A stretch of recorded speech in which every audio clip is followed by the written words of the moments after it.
Lullaby singing brings a lot of joy. It creates a bond between the child and the caregiver singing to them. But lullabies are actually a powerful tool for learning and development in the sweetest possible way.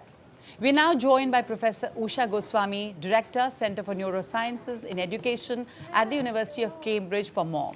Thank you for joining us, Professor Usha. When we sing a lullaby to a child, what is it doing to them? Well, of course, we are normally singing a lullaby to try and soothe and comfort a child. Maybe the child won't settle. It's always good to sing to children who are unsettled. But my research shows that we are also helping the brain to learn language when we sing lullabies.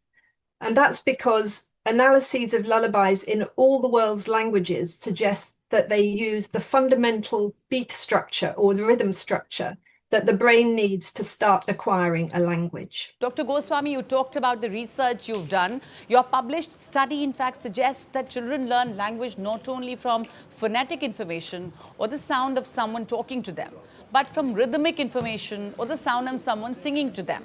Tell us about that.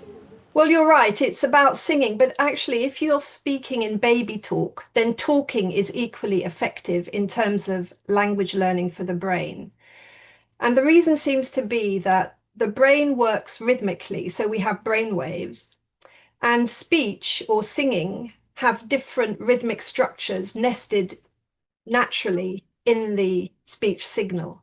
So when you're singing in particular, that fundamental beat that the brain needs to pick up on to start learning language, that's the rhythmic structure that's coming across most clearly. So speaking baby talk and singing start the brain off on the language learning pathway.